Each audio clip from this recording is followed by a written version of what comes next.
बांगलादेशच्या मुद्द्यावरती सर्वपक्षीय बैठक झाली। बांगलादेशात 12,000 ते 13,000 भारतीय अडकल्याची माहिती।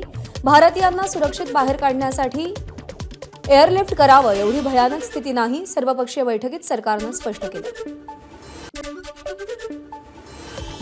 बांगलादेशमध्ये काल झालेल्या घडामोडीनंतर ढाक्याला जाणारी इंडिगोची विमानं रद्द, इंडिगोची माहिती।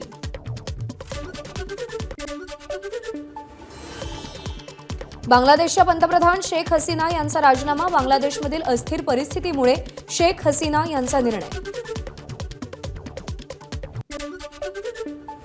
शेख हसीना बांगलादेशच्या राजकारणात परतणार नाहीत, त्यांचे पुत्र साजिब वाजेद यांचं वक्तव्य, सरकार विरोधातील लोकांच्या रोषामुळे पंतप्रधानपद सोडण्याचा निर्णय। बांगलादेशमध्ये शेख हसीना यांनी देश सोडल्यावर आंदोलक त्यांच्या निवासस्थानात शिरले, फर्निचर आणि भांड्यांची तोडफोड केली। शेख मुजीबुर रहमान यांच्या पुतळ्याचीही विटंबना। शेख हसीना यांनी बांगलादेश पंतप्रधान पदाचा राजीनामा दिल्यानंतर भारतात दाखल, शेख हसीना काही दिवस दिल्लीतच राहण्याची शक्यता। नवी दिल्लीत भारताचे राष्ट्रीय सुरक्षा सल्लागार अजित डोवाल यांची शेख हसीना यांच्यासोबत चर्चा, भारतीय हवाई दल आणि सुरक्षा यंत्रणांकडून हसीना यांना संरक्षण। बांगलादेशमध्ये सुरू असलेल्या घटनांची संयुक्त राष्ट्रांच्या नेतृत्वाखाली चौकशी करा, ब्रिटिश परराष्ट्र मंत्री डेव्हिड लॅमी यांची मागणी। बांगलादेशमधून भारतात घुसखोरी होण्याची शक्यता, बांगलादेशच्या पंतप्रधान शेख हसीना यांच्या राजीनाम्यानंतर निवृत्त लष्करी अधिकारी हेमंत महाजन यांची प्रतिक्रिया। बांगलादेशमध्ये शेख हसीना यांच्या राजीनाम्यानंतर नवं सरकार येईपर्यंत अंतरिम सरकार कारभार पाहणार, नोबेल पुरस्कार विजेते मोहम्मद युनूस अंतरिम पंतप्रधान होण्याची शक्यता। बांगलादेशमध्ये पुढचे 48 तासात अंतरिम सरकार स्थापन करणार, बांगलादेशचे लष्कर प्रमुख वकार उर जमान यांची माहिती। बांगलादेशमध्ये आंदोलकांच्या सगळ्या मागण्या मान्य केल्या जातील, त्यांनी आपापल्या घरी जावं, लष्कर प्रमुख वकार उर जमान यांचं आंदोलकांना आवाहन। विधानसभेचा कार्यकाळ संपण्याआधी तरी निकाल लागावा, संजय राऊतांची आमदार अपात्रता सुनावणीवरून टीका।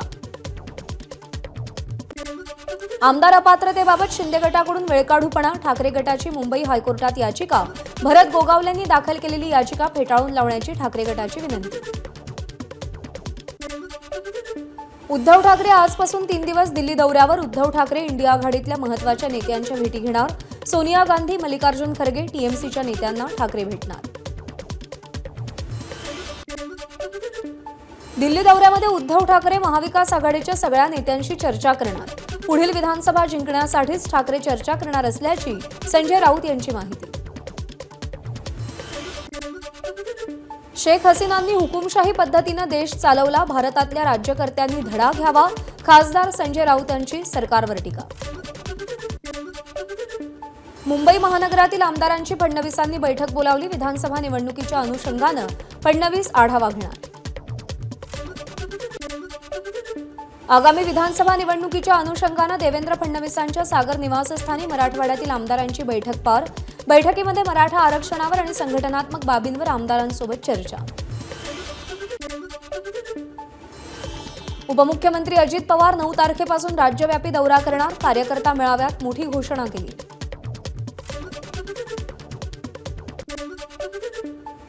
मुख्यमंत्री लाडकी बहीण योजना टिकवणं शक्य नसल्याचं विरोधक म्हणतात, अशक्य गोष्ट शक्य करणं हीच आपली ओळख, मुख्यमंत्री अजित पवारांचे ट्विट।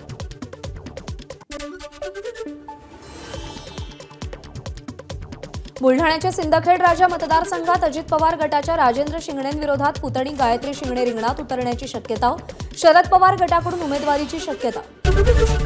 एबीपी माझा, उघडा डोळे बघा नीट।